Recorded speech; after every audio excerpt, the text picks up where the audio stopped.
Hi everybody. I do like our speaker, but not so much, but we are going to do that. I had to do this last time also. So, hi everybody. Welcome to the latest in our series of conversations about the university, about teaching, about academia.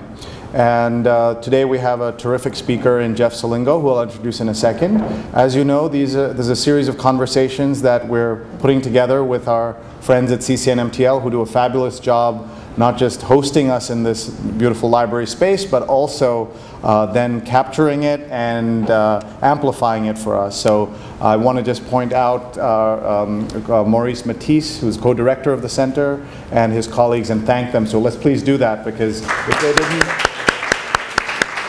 they didn't do that, this would be just individual conversations that then get stuck in a room, and now they'll be available worldwide. And the last one we did was with Daphne Kohler from Coursera, and I hope all of you have had a chance to look at that either in real life or as a recording. I want to remind you that we are now trying to build a university-wide conversation about teaching and learning. This is something we do every day, but we, for the first time, are doing it across various parts of the university. We have a digital learning mailing list that you can join by going to bit.ly/Columbia list. Many of you are on it already. And we also have something called NACC, Not Another Columbia Committee. And we meet about once a month and chat. And there's no report, there's no chairperson, nothing. Please come for that, and you can learn about it through going through that link as well. I didn't introduce myself. I'm Sree Sreenivasan. I'm the Chief Digital Officer at Columbia, and thinking about some of these issues is part of my job. But the best part is getting to talk to so many people across the campus who are thinking about how we teach and how we learn. One plug for a session next week. We have Candace Thiel, who's joining us. She, as Jeff knows, is a pioneer in this space from Carnegie Mellon, where she runs the Open Learning Institute.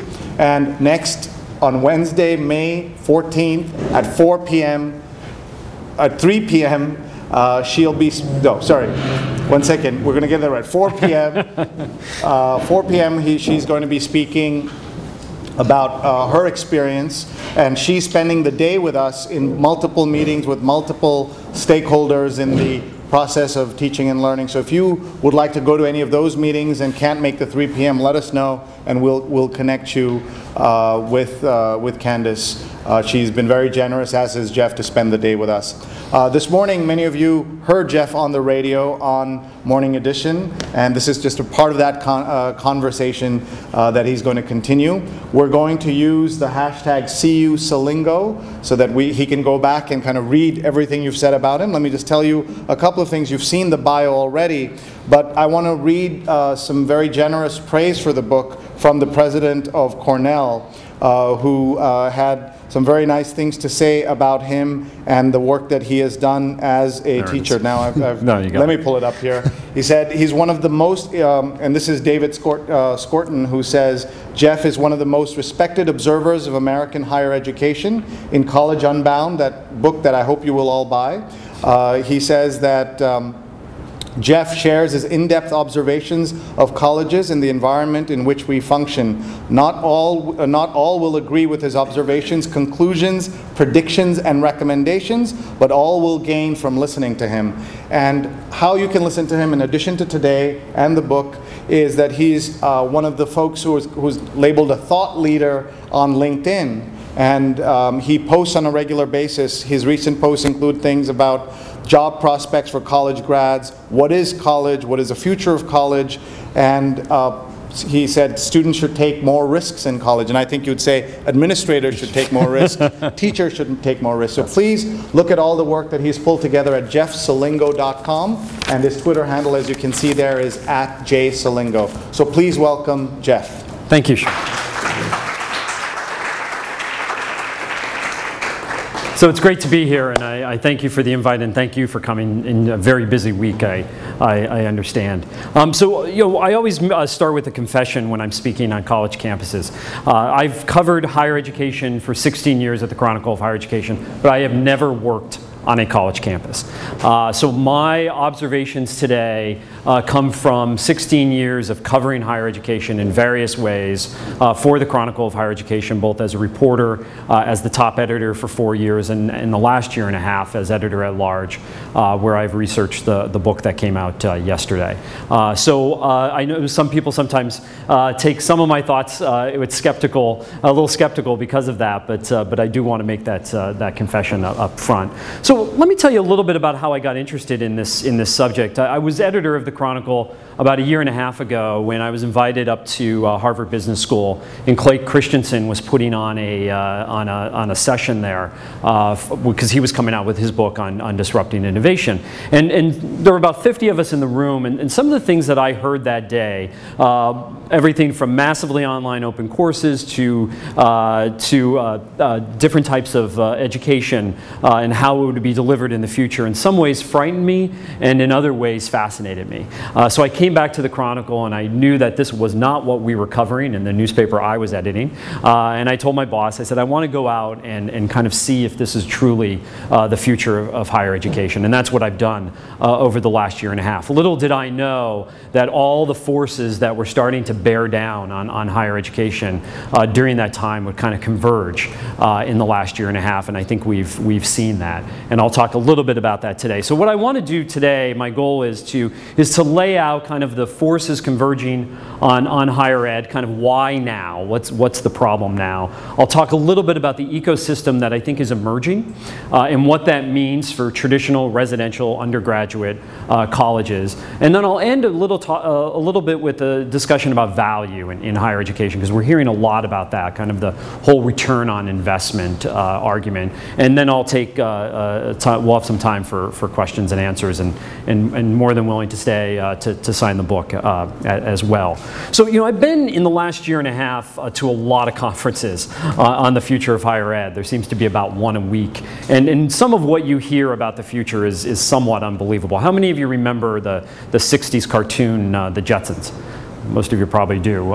So if you remember, this is what they pictured life being now in 2013, you know, flying cars and robot maids and so forth. And obviously this is not the future that we're living in now, or at least the present we're living in now. And when I go to discussions about the future of higher education, there is a lot of hype in what you're hearing.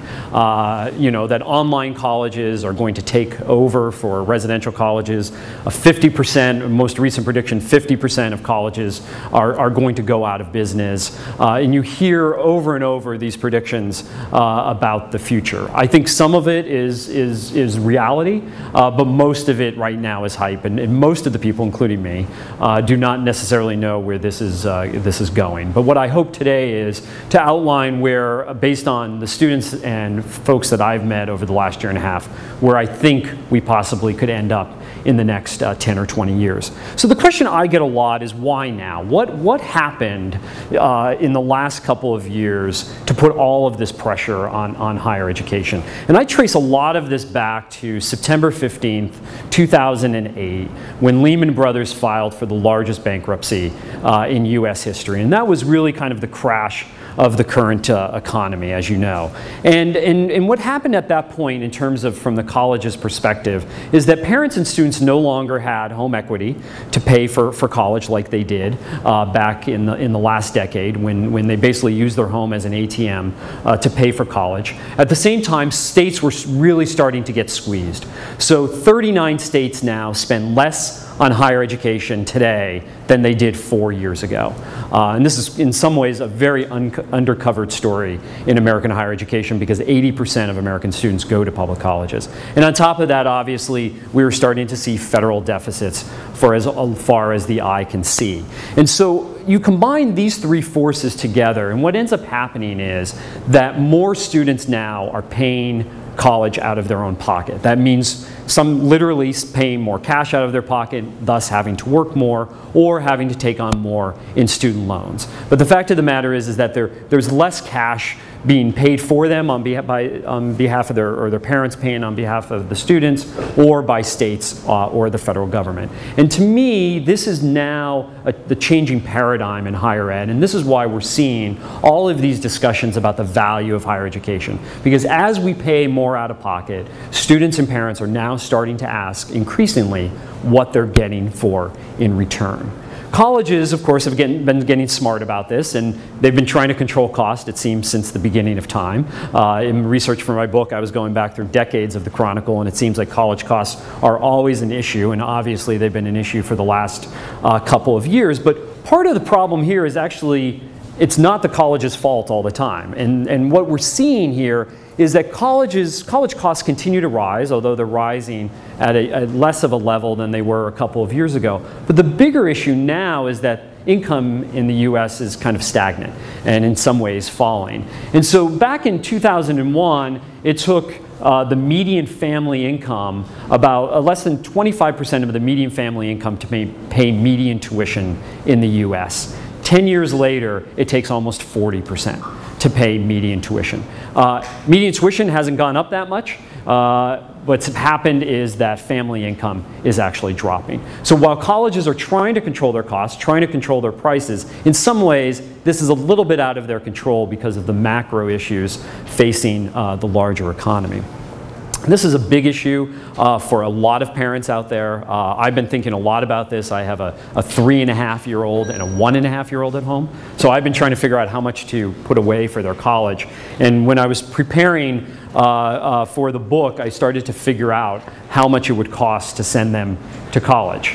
And if she wanted to go, if my 3.5-year-old in 15 years wanted to go to a public college, it would cost her $74,000 for 4 years just for tuition.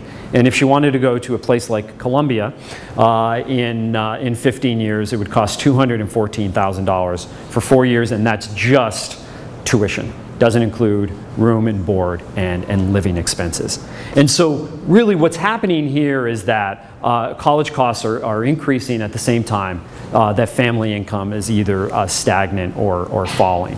One of the reasons that public universities in particular are running into problems is because the states are essentially getting out of the business of higher education. And so if all trends continue as they are today, higher education funding in the states will reach zero by the year 2059. And so everybody, especially public universities, are scouring the world looking for more students. They're looking out of state, they're looking in foreign countries in order to get more students who can pay higher tuition prices to kind of fill their seats. But the problem is that everyone is looking for more full-paying or close to full-paying students. So this was an analysis, a small private college in the Northeast. Its board asked, okay, so there's all these 18-year-olds out there. There must be a bunch of them that we can get who can afford to pay our bills. So they sent out a couple of data analysts to look at the population of 18-year-olds in 2009, and there were 4.3 million of them. And they said, okay, well, only 75% of them will actually graduate from college, and only 46% of them will actually enroll in college. Only some of them, families make over $200,000 a year. Only a number of them have the SAT scores that we want for this institution. Only some of them want to go to a small private college in the Northeast, et cetera, et cetera. And they said, well, how many students truly can we find who can pay our full bill? And at the end of the day, they found 996 students. Fewer than 1,000 students came through at the end of this analysis that fit their criteria that they wanted. And here's the issue that they faced. As they looked at this analysis, somebody who was in the room when they looked at this said, wow, so you mean the 15 other colleges we're competing with are also looking at those same exact students? And so everyone now is after these students who could pay full price or close to full price. There's fewer of them, and that group is really what fueled enrollment increases over the last decade at American colleges and universities.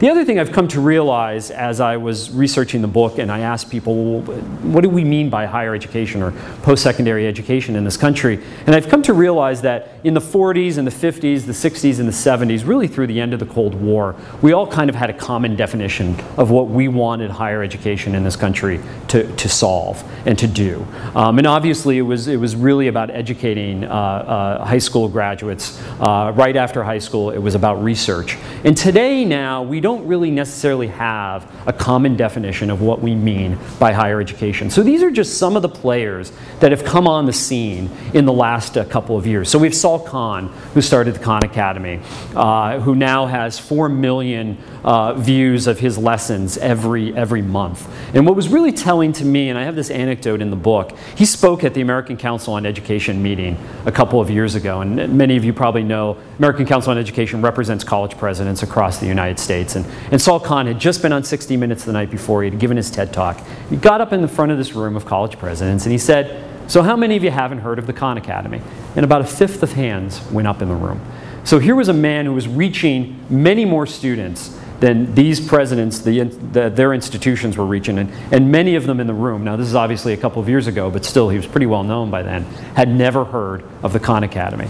And I contrast that with when I went into middle schools and high schools in the last year and a half, there was probably not one student who didn't mention the fact that they use the Khan Academy in some way to beef up their knowledge of something when they don't get it in class. And then we have the Open Learning Initiative.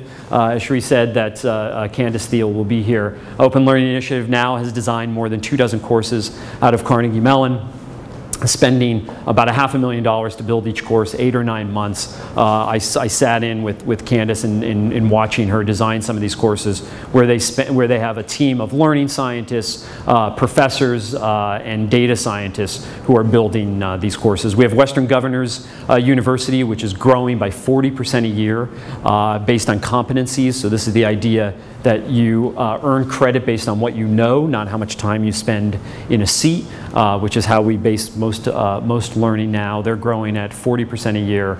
Most students there finish in 2.5 years and spend about $15,000 on their degree. And so now suddenly everybody thinks this is a great idea. And Northern Arizona, University of Wisconsin, and Southern New Hampshire, 3 traditional universities kind of getting in on the competency-based model this year. They're all starting programs. And then of course we have the one thing that everyone has heard of in the last year and a half, and that's the MOOCs. And the MOOC providers, whether it's edX or Coursera being the 2 biggest ones.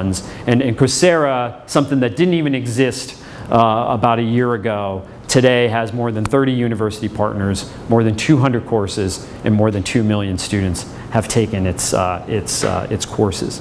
And so we have all these new players kind of competing for that smaller group of students who are either academically prepared or can afford college. And at the same time, we kind of have this kind of declining value about what Americans think about higher education. It's not that, and I think people kind of confuse this, it's not that Americans don't think going to college is worth it. Because if you look at almost every survey, everyone knows that the statistics are there, that going to college, you're more likely to be employed, you're going to make more money over your lifetime, and you're going to have all these other quality of life benefits. The question, though, is whether a college education is worth it for the specific institution you're spending your money at and going deep into debt. And there's now much more differentiation in the field, and there's many more tools that allow students and parents to see the differences. And so you see, obviously, that this kind of corresponds to the downturn in the economy. This question asked every year by pollsters, is a college education still a good investment? Really, to me, though, the interesting fact here is that a year ago, the Pew Research Center polled Americans and college presidents, and they asked them the same question about value. They said, do you think students are getting a good value for the money they're spending? They didn't ask about college costs, they asked about value. And so the same question was asked of college presidents, and the same question about this random sample of Americans. And 57% of the public said, yeah, it's a fair or good value, and 76% of presidents said it's an excellent or good value. This is what I call the value gap in American higher education, and it's growing.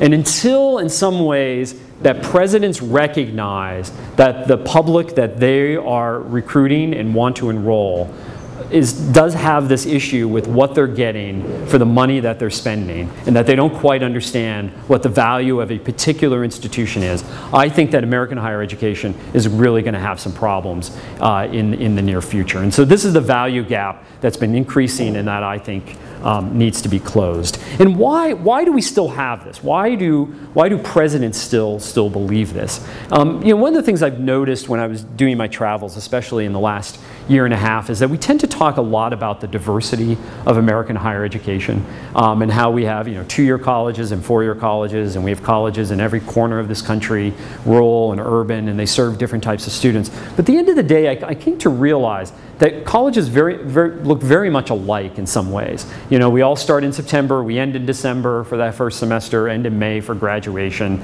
It's 120 credits for the bachelor's degree. We're very similar in some ways, and most of the innovation that I found happening at colleges and universities is happening around the edges. Because at the end of the day, most presidents that I talk to, when you talk about what motivates them, they talk about moving to that next level. And there was a quote that I recently came across in researching the book, that prestige in higher education is like profit to corporations. It's Harvard envy, where everybody wants to look like and feel like Harvard. And what's happened over the last 10 years is that a number of universities went deep into debt and try to recruit an ever-increasing number of students in order to try to look like an institution 2 rungs above them in the US News rankings, or look more like competitors. And this is what's happened over the last decade up until about 2008, 2009, where they spent all this money trying to look like these institutions that were above them. And this prestige race, to me, has really dominated the thinking among presidents and boards especially, and why I think that we don't have enough innovation kind of at the core of universities, because people really don't want to look too much different than the institution that they're competing against. And institutions in some ways at the top and the very bottom don't seem to really care as much. They obviously want to stay where they are in terms of the rankings, but they're a little bit more willing to be innovative. And in some cases, some of the most innovative things that I found were schools that you would consider in the bottom tier, because they really had nothing to lose. They were already starting to lose students, they were losing money, they were deep in debt, and so they were willing to innovate a little bit more than those, especially those middle tier colleges, which are really trying to look more like the institutions above them. So we really have this romantic vision of American higher education in general ways, right? The quad, the leafy quad, the neo-Gothic buildings, the fall football weekends. This is this image that we have of American higher education. But I've also come to realize as I talk to students over the last year and a half, this is really kind of a Hollywood vision of American higher education. This is what we see in the movies, because in reality, what's happening is that 4 and 5 undergraduates tell researchers they're drifting through college, that they don't quite know why they're there. 33% now, a third of college students transfer at least once before they get a degree. So they've come to a place and they decided either it's not for them or they can't afford it, and they transfer. And increasingly, by the way, they're doing a reverse transfer and going back to 2-year colleges. And 400,000 students drop out of college every year. So we have this very romantic vision of what higher education is, but yet this is what the reality is. And why is that? Well, so we have the student on the left here, from the 1950s, kind of working alone, and we have the lecture hall on the right. And when I go to college campuses these days, not all of them, we still have the lecture hall, which is in color now, not in black and white. But we have students who are working in very different ways than they did 10, 20, 30, 40 years ago. And you might say, true, things are different at Columbia, and they might be.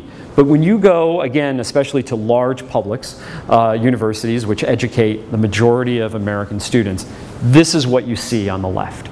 You see big lecture halls, hundreds of students, most of the time not even there, with a professor or a grad student or an adjunct at the front of the room lecturing at them. And this is what students want on the right. They're toggling between devices, working in teams, trying to figure out problems. And this is really where I'm seeing this disconnect between what the presidents think students want and what students want. So I think that a lot of the presidents and the trustees and the lawmakers that I've met over the last year and a half, they all want to flip a magic switch, right? And they want to say, okay, what's the answer?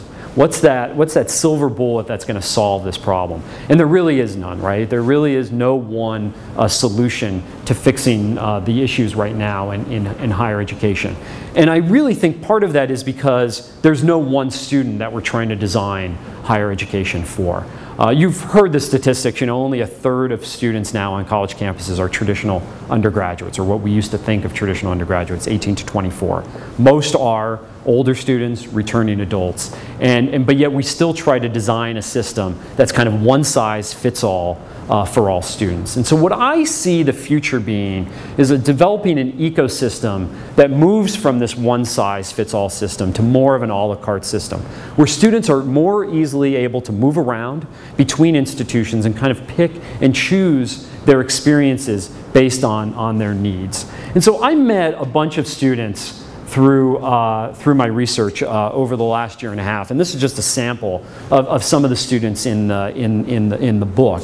But they all had very different needs, and they found very different solutions to what they were looking for. So Sam Romano is the guy in the middle at the top, and he had his undergraduate degree. He wanted to work for Google. And he was thinking about going back to get his graduate degree.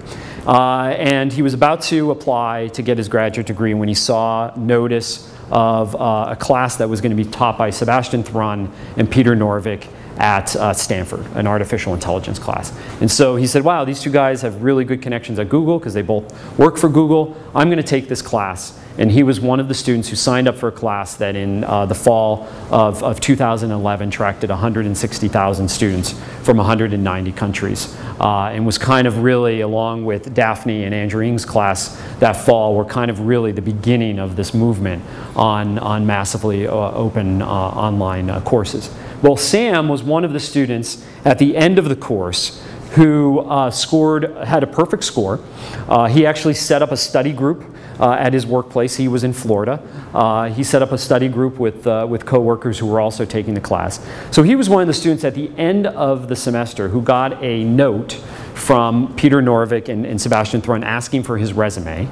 He sent his resume on to them, and 2 months after the class ended, he got an interview at Google, and he's now working there at Google in Pittsburgh. So here was a man who was thinking about going back to graduate school, who had his bachelor's degree and decided to basically bypass the traditional credentialing system and was able to get that job. Still an outlier, but he accomplished what he wanted to accomplish at that point. Then there's Cheryl, who went to Western Governors University, a returning adult who had some credits but needed to finish her degree, and was able to go into Western Governors and complete her degree in 2.5 years and pay about $15,000, again by measuring what she knows rather than time spent in a seat. And then there's Jose up on the upper left. I met him at Valencia College in Florida, where he was automatically admitted into the 2-year college and into the 4-year college at the University of Central Florida. Valencia College has a University of Central Florida campus essentially on its campus. So he never had he went right from the 2-year college right to the 4-year college without ever leaving, and was able to get his bachelor's degree, his associate's degree, and his bachelor's degree in 4 years without missing any credits. And now he's going for his master's degree as part of a 2+2+2 program that they're doing with the University of Florida. He's going to get 3 degrees for about the price of $35,000. Because of the system that they sent up. And so he's kind of one of these swirling students, a student who's moving around the system. In a case like Florida, he's helped by the state, which helps him create these pathways into that. And so the key here, though, is that these are just 6 examples of students that I met in my travel, all of whom had different requirements, all of whom were coming to the higher education system in different ways, and were looking for situations that met their needs, not the one-size residential experience that many colleges and universities are aimed for. So I want to talk a little bit about kind of how I see this playing out at more traditional colleges. And you're going to have Candace here in a couple weeks to talk about her work at OLI, and she may talk about this study that they did with one of her courses a couple of last year. And so basically what they did was, she has a course, OLI has a course in statistics, and they decided to test this out at 6 public universities last year, where they gave that course to 6 public universities, and they said, okay, take half of your stats students, your freshman stats students, and put them in a face-to-face course, the regular face-to-face course, and put the other half in a hybrid course. So the hybrid course met 1 day a week in person and the rest of the time online, and used the Open Learning Initiative platform to teach that course. And so they measured, this was a study done by Ithaca SNR. They did kind of measure these students coming in the door. They measured them halfway through. They measured them at the end. They also did a satisfaction survey. And what they found at the end of the day, and Bill Bowen, former president of Princeton, was heavily involved in this study. What they found at the end of the day was that students basically had the same learning outcomes in both courses. They were essentially satisfied in the same way in both courses. But they the hybrid students finished the course in 25% less time than the students in the face-to-face course.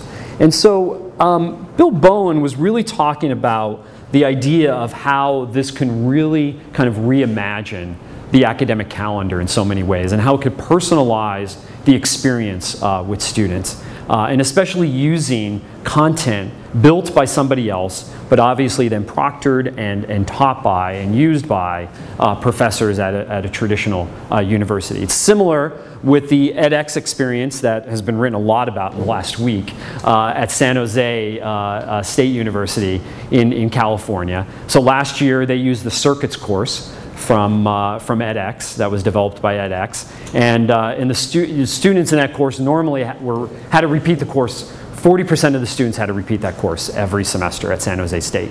So they looked at the content that was being provided by edX. They said, hey, let's try this out. Let's use this content instead. We'll flip the classroom. Professors will focus on kind of one-to-one mentoring with the students. Well, the semester they used the edX, the repeat rate went from 40% to 20%. So only 20% of the students had to repeat the course. And the president there decided, well, we're going to now double down on this experiment. He wanted to do it with the philosophy department, and you probably read this last week. The philosophy department said, no way, we are not going to take edX's content. We think what we are producing is just fine. I have a feeling there will be more to say on this story in the coming weeks. But just think about what this can do if we are able to personalize the experience in a way, and what that does to the idea of an academic calendar. And to me, for students, this really means kind of an unbound future. And we're already seeing this at some institutions. So Arizona State now experimenting with 7.5-week semesters, so that when students are able to finish courses early, they don't just have to sit around if they don't want to, and they could finish early. Big state universities obviously have big problems with remediation, and kind of personalizing the experience allows them, instead of remedial students sitting in a big class like this and being all taught at the same speed, allows them to teach students again more on an individual basis, and allows much more flexibility. Obviously still many details to come on this front, but this idea that if we're able to inject, not have technology replace the teacher, I think that we have the ability to kind of inject technology and offer a much more flexible future. I also think, by the way, this changes the job of the professor, or potentially changes the job of the professor, and also allows for an unbound future for college professors. So think about this. When online education really kind of came into being in the 1990s, it was really institution-based. And for the most part, it was presented by new institutions. the rise of the for-profits. Really, for-profits kind of got much bigger into the online field than did traditional universities, except, of course, Columbia at that time. And then we're now moving, in the last couple of years, to these federations. What really interests me about edX and Coursera is that institutions that compete on every other front for students, for grant money, for faculty, are now cooperating on building this platform for the MOOCs. And so we now have this federation of universities that are cooperating on the academic side. And what happens as we think about this continuum is to the individual professor. And so the idea that individual professors could be their own stars, they already are, and they could essentially be a free agent on their own. And what happens when they become a free agent is there's less of an institutional focus to all of this. It's already happening. So some of you may know Tyler Cowen, who is a behavioral economist at George Mason University, has a popular blog called Marginal Revolution. It tracks about 200,000 page views a day. And so he decided to put up his course content online and create his own university called MR University. He launched it last fall, while still teaching, by the way, at George Mason. But he had decided, I'm not going to wait for a MOOC. I'm just going to start teaching my courses on my own online. Now, right now he's not offering credit, he's obviously not charging for this, but the idea now that individual professors could have such a following that they could be their own stars within a platform like Coursera, or they don't even have to wait for a place like that, and they could just do it on their own.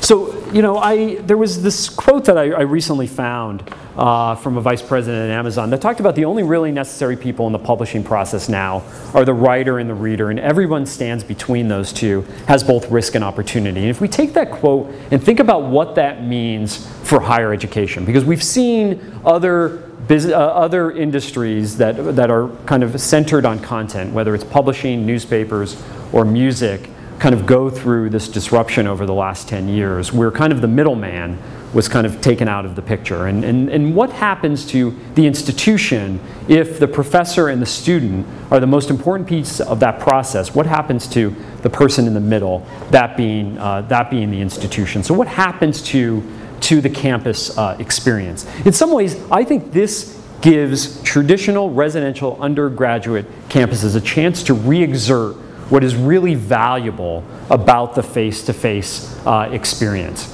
And so there are 4 things that I talk about in my book that I think that students, instead of focusing on majors as much as they do, not that picking a major is not important, but that in addition to picking a major, there are 4 activities that employers and researchers say students should really seek out in college. First is passionate faculty, right? So many of the students that I talked with said they picked their majors not because they necessarily wanted to pursue a specific career in that major, but because at the institution they were at, the best faculty were in that department. And so that they really kind of picked their experience based on passionate faculty. And we know from the work that they do at Indiana University on student engagement that getting to know a professor on an individual basis, especially as a freshman, increases your chances of overall success. And so what's ironic about this is that most undergraduate residential campuses are actually moving away from the full-time faculty model in an effort to save money and hiring more adjuncts and hiring more part-time professors, when in the future my belief is that it's really the professor that's going to make the difference at a small residential campus. A deep dive into a research project. So the idea of undergraduate research now incredibly popular at more and more campuses, and it's something that can't be replicated online. The idea that you go into a project not necessarily knowing the answer, you work in a group, and you learn how to fail sometimes because you're not always going to, your work is not always going to work out. Global experience is obviously well known by most institutions, is sending students more on study abroad trips. And then finally, the ability to be creative, take risks, and learn how to fail. Most of the employers that I talked to in the research for this book talked about how students don't know, they can't accept failure because they're not really, their hand is held so much in college, especially as colleges have added amenities, added people to help students and guide them along every step of the way. Now, the other thing you'll notice about this is, by the way, is that none of these things can be easily replicated online. And so in my feeling, these are some of the big things that colleges and universities need to do to re-exert the residential experience. What else can they do? Mentioned earlier, a third of students transfer from the college they start at before they get a degree. 400,000 students drop out. Many of them are doing that in their freshman year. And they're not quite ready for college. I met a number of students in my research who were just not ready for college. And so a number of the entrepreneurs right now that are trying to kind of enter the higher education space are playing in these areas around kind of the transition points in college. And that is the transition from high school to college and the transition from college to the workforce.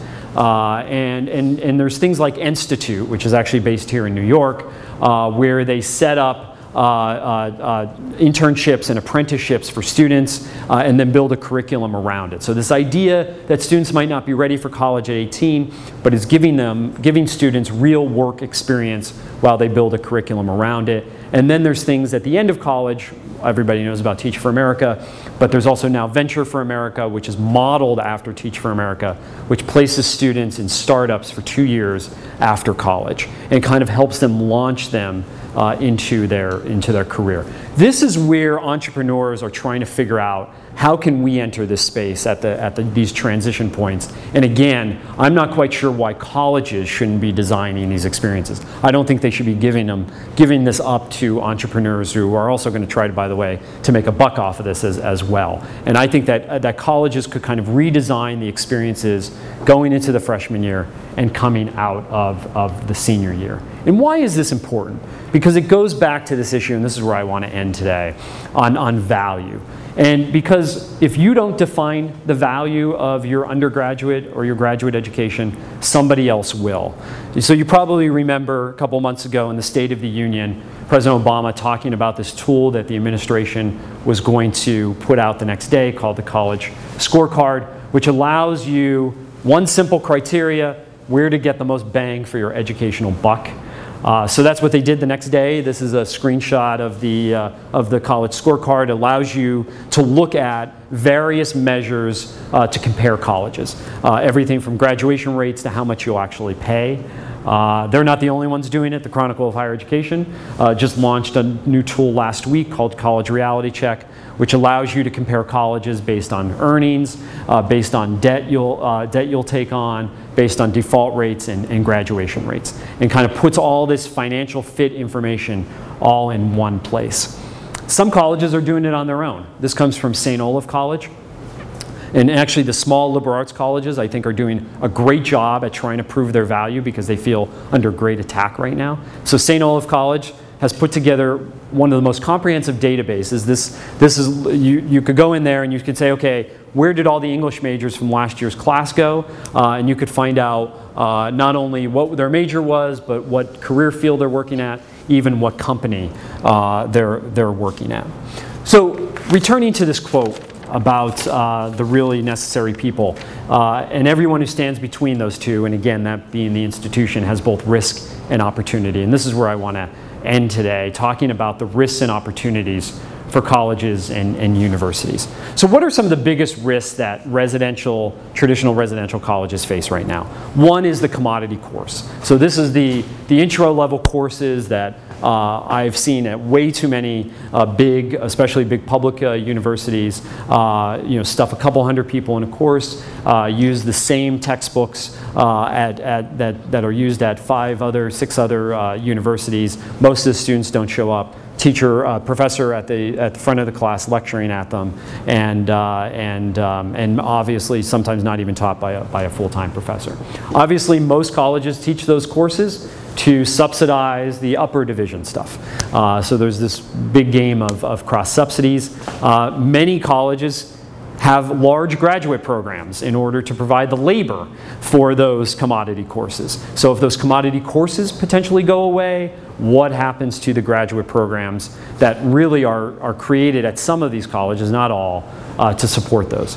A risk, I think, for institutions, but an opportunity for individual professors is this idea of becoming free agents. And then finally, I don't think the undergraduate credential is at risk, but I do worry about some of the graduate credentials, especially ones in certain professional areas that many colleges have created in recent years that now other providers, especially the MOOC providers, could take on. And then finally, what are the opportunities? So we all know that a bachelor's degree is more than a collection of 120 credits. If students are going to move around a lot more in their undergraduate years, somebody at the end of the day has to certify that experience. So you might not have students for 4 years, but potentially you could be the one that certifies the experiences that they have. College networks, I actually think, I don't think MOOCs are as big of a disruption as we think they are, but one of the interesting things that I think is coming from MOOCs is this idea of universities that used to compete and still compete on many other measures are now cooperating on building these platforms. And what does that mean? What else can networks of colleges build beyond a MOOC platform? Redesigning the first year, I think this transition point into college is a big problem for many students. They don't quite know how to make that transition from high school to college. And I think there's a lot of opportunities, and again, that's where the entrepreneurs are looking at redesigning this first year. And then finally is this idea of proving value. You know, what is your institution doing to provide value, obviously at the global level and at the research level, but more importantly, at the student level. And so I'm going to end there. I have no idea how fast this is going to happen. This is the question I get all the time. One of the things that I learned through this process was that we tend to overestimate how fast things move and underestimate the depth of what happens. So we always say change is going to happen tomorrow when it actually takes 10 years, but we sometimes underestimate the depth of that change. So I appreciate your time today, and I have some time for questions. Again, I'm going to stand near Jeff so that I can borrow his microphone. I'm going to just ask him a couple of questions, and then we'll take your questions. Jeff, just you had mentioned some new courses in the graduate level that have been instituted that might be at risk, yep. You were saying. So why don't you explain what those are? Yeah. So obviously there are graduate programs that lead students into PhD programs and into teaching, but a number of institutions have obviously started professional programs in the last 10, 20 years. Some of those are big cash cows for universities, and where I think some of the students going into those programs really want to get a credential that allows them to get a specific job, right? And so if other providers, especially, I think this is going to especially happen in technology first, where students can get that credential in an alternative way. So they take a couple of MOOC courses. The MOOCs have a connection with employers. They're kind of a direct conduit into those employers, like the guy I was saying at Google. And again, I think this is especially true in the technology area. I'm not quite sure all other employers are ready for this. I think employers will say, you know what, that's good enough. That's good enough for what we want. And they kind of bypass that traditional credentialing system that colleges and universities have mostly provided until now. Are there examples of areas apart from technology that we should watch for as where this disruption could happen? Where I think it has the most potential is not only in technology, where I think the employers are kind of a little bit ahead on that game, where they've always thought about badges and credentials in that way. But in areas where the programs are expensive at colleges and universities, but the payoff is not great. Right? Because everyone, again, is thinking about this kind of ROI, right? How much am I going to spend on this, and what type of job am I going to get afterwards, especially, again, at the graduate level and at these professional programs. So if the program is expensive and it leads to so-so jobs, a so-so job afterwards, and especially one that doesn't pay well, it may not be well worth it. And we're seeing this especially now at so think about what's happening to law schools right now. Not the top tier law schools, but the second tier law schools shrinking their classes, cutting tuition, and in many ways trying to figure out other ways to attract students, because here was a credential that paid for itself in spades in previous years, and it's not doing that anymore. And so colleges now are seeing enrollment drop as a result. I think something like that can spread to other fields pretty easily. They've said that a second or third tier school of law could close in the next decade. Do you think that's possible? Oh, it's very possible. It's very possible. And then one more question before we go to the audience. And several people who are watching this stuff, especially with the MOOCs that have taken off so quickly, but in the last couple of weeks there's been kind of this backlash against various online stuff. And people are confusing what happened at Duke with what happened at San Jose State, right, and other things. Can you just put that into perspective? The over-promising sort of happened so quickly, and now the overreaction is happening, right? I mean, I've never seen anything move this fast in higher ed. It's been really fascinating to me, and I don't know what Daphne said when she was here, but I think she's even shocked by how fast things moved. Yes, and I think there is a lot of confusion about what a MOOC is, right? So what happened at Duke is not even a MOOC, right? So it's 2U, and they were going to try to move, and I actually was kind of annoyed with the Chronicle because the Chronicle on the headline kind of placed all this stuff happening under this headline of the MOOCs, when what was really happening at Duke was they were rejecting 2U providing a graduate course, I guess. Yeah, a semester online instead. Amherst, on the other hand, Amherst Online was a MOOC. Yeah. What's happening out at San Jose State was a MOOC. But again, they weren't, San Jose State wasn't saying we're going to replace the philosophy course with something taught by edX. We're just going to enhance it. We're going to add to it. And the professors there wanted nothing to do with it. But that's also the point that many people have said, that what's going to happen is that the elite universities will stay what they are, and some of these publics will turn into a place where they're kind of serving as TAs to the more famous universities. And this is a line in the sand that someone's drawn and said, we don't want to do that. And not all students will benefit, in fact most will not benefit from that kind of thing. Well, and not only that, I wonder, I think that the elite universities kind of have a love-hate relationship with the MOOCs.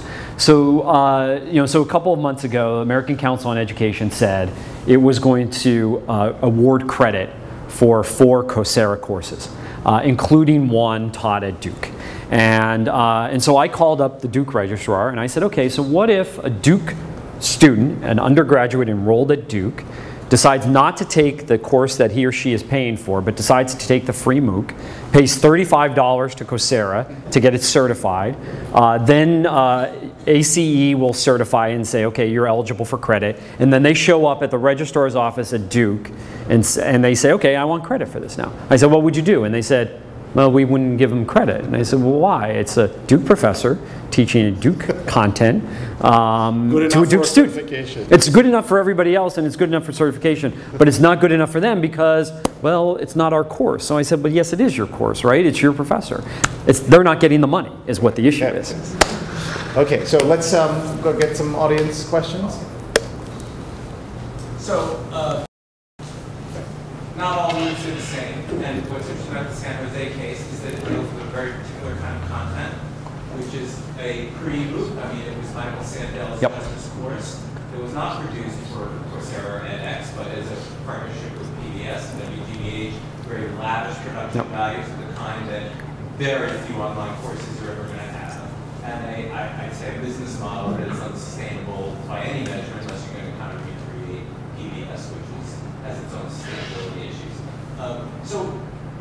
Talk a little bit about that. Does it matter, in a sense, we've talked a lot here, and Sree has, about the various types of investments that could go into creating online courses. In this case, we're talking one that probably took several $1 million, and it still was not accepted because of these academic governance and quality. So the question is, and I don't need to repeat it for the camera, that there are MOOCs and then there are MOOCs, right? There's various quality and investments in the MOOCs, and so the question, I guess, is some will survive and some won't?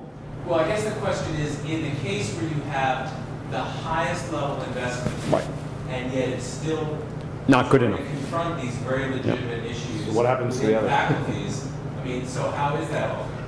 Well, this is, I think, an issue because when you have Candace Thiel here, I would be interested in her take on this, because MOOCs at the end of the day are really, they're a textbook, right? They're an electronic textbook. They're a resource. And the best ones are put together by faculty members who really think about this. And when you think about what Open Learning Initiative is doing, I sat in on one of their design courses, right? So they had the professor, they had a graduate student, they had 2 learning scientists, and they had 4 data scientists to build one chemistry course. And it took them 8 months and $500,000 to build that course. And by the way, she'll probably talk about this. They've built courses a year ago now that are outdated, and they have to constantly update them, right? They're constantly looking at the data. So this is not cheap. It's not easy. So the idea that a MOOC, this is why I think that the idea that a MOOC could just replace, on its own, could replace an undergraduate class at any university, to me, is right now kind of ridiculous. Because professors are putting a decent amount of time into this, but they're not putting, it's definitely not as much time as the Open Learning Initiative it is, and probably not as much time as that professor even at that college is. The question is, how much is too much, right? Can you inject some of this content into a professor's course and they still have control over it, even though it's not their stuff? And I think that's really where I think we're seeing some pushback from the faculty now. They're saying, yeah, even a little bit now is starting to worry us. And it kind of changes the culture of the place. It's not our content. We're not producing it. And if we're giving out the credit, we should have more control over it. They're certainly not buying the textbook analogy. They're certainly not buying the textbook, right, because it's much more of an injection into the actual course than a textbook would be, especially since most students don't buy the textbook anyway. Speaking of textbooks, today Coursera announced their deal where 6 6 publishers are now going to provide books at free and discounted, and the biggest ones, places like Wiley and Oxford and others are going to do that. So this is going to be interesting. Let's do a couple more questions. Yeah. Yeah, thanks so much. I think disruptions like these offer incredible opportunities for reform, but historically, I think we've often ended up with something worse than we started from. And many of the sectors that have been decimated by this disintermediation that you're describing are really struggling to hold themselves together now. I am wondering, yourself and maybe if the Chronicle has an editorial perspective on, what kinds of interventions are appropriate, whether they're policy interventions or, the values that we need to uphold, such that, whatever, we have conceived of as a core here. I mean, MOOCs you could say are textbooks, but think of all the data that is being lost. Think of the problems with and around remote adjuncts, which you described, and the privatization that's underway here. I think and the resetting of a lot of agendas and the teaching of skills instead of students, are all factors that are at stake. And so, is there? I mean, it might be what this talk in your book kind of get at, but is there a way, you think, a framework that we can use to have this conversation? So the question is that when some other industries have been disrupted, like I think that higher education might be disrupted, what came out at the other end was not necessarily better. In many cases was worse. And I'll trust me, I'm in the journalism industry. I will definitely buy that, right? I think that what we ended up with is not better, at least yet, than what we ended up with 10 or 15 years ago. Now maybe you'll disagree with me on this, but I actually think music is better. Music is not controlled by, a couple of big companies that say, who should be the artist of tomorrow. I mean, it's much more democratized now than it ever was before, and I think we have much more diversity in music than we did 10 or 15 years ago, and music is cheaper as a result, right? I don't have to buy a whole CD anymore, right? And I can now buy individual singles and so forth. So I'm not quite sure that's true of every industry. I think that journalism is still, and Sree probably has a lot of thoughts on this. I mean, I think journalism is still kind of going through this, and perhaps journalism will end up where music is. So the Chronicle does not have an editorial policy on this. I think that the biggest issue that I worry about now is that we need to get better at what we're doing. A place like Columbia does a great job, right? But you have to, sometimes I think we forget that a place like Columbia, the AAU institutions, for example, the 62 AAU institutions, the best research institutions in this country, enroll 7% of the students. Undergraduate and graduate, by the way, 7% total. So 93% of the students in this country are not necessarily getting the experience that students are at a place like Columbia. And so I think we tend to forget, and that's why I think we tend to romanticize that what's happening at Columbia, you know, the great teaching, the great research, the great student interaction, if you think that's happening, is happening everywhere, and it's not. And so I'm not quite sure that what comes out at the other end is necessarily going to be worse for a majority of the students that I met, because they're not really getting it right now. They're really not. I mean, it's kind of funny that ever since I finished this book, I've been on a couple of flights in recent weeks, and the airlines must know something about me because I sat next to two recent college dropouts, both of whom dropped out after their first semester. And they were going to work to get money. Now, they wanted to eventually go back, but they were poorly matched. They ended up at the wrong institution. They ended up spending too much money. They weren't quite sure why they were there, and so they decided to drop out. Now, they're going to go back eventually, which is good. So we're not really serving those students right now. So I think that what comes out on the other end might be better. And that the idea that there are 33% of students transfer, I mean, that's pretty high as well. Let's do maybe one more question, Maurice. So maybe a quick comment and a question. The comment is that a lot of people are still thinking that, going back to the question about how much money is being spent on books, Yep. that in fact, it's actually going to get higher because it's almost like an arm race right now. And I like one of our faculty used a really nice analogy, and that is the comparison between a play and a movie. We're still doing plays. When people start doing movies, in terms of, you know, like the analogy, that's going to change a lot of the dynamics of how these courses will be used.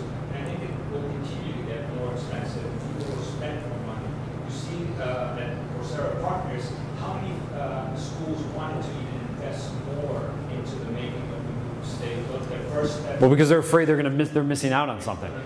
Yes. That's the question that I had was, do you see any of this reaching into the high schools where I think that disruption is a place, a place that really needs disruption is in the high schools?